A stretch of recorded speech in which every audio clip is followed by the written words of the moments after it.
Hi summer వచ్చేసి 1 week అయిపోయిందండి.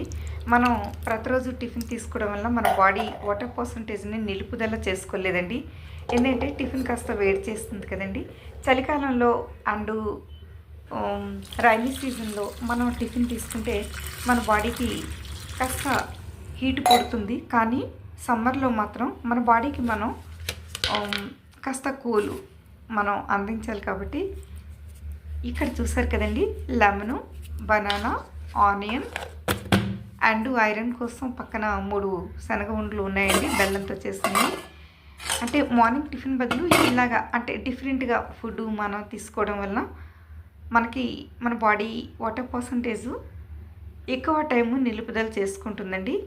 And సల్ట్రీగా ఉండేటప్పుడు స్వేద గ్రంథుల నుండి చెమట రూపంలో మన బాడీలో ఉన్న వాటర్ అంతా బయటకు వచ్చేస్తుంది. కాబట్టి ఇలా చేస్తే మంచిదండి. Thanks for watching.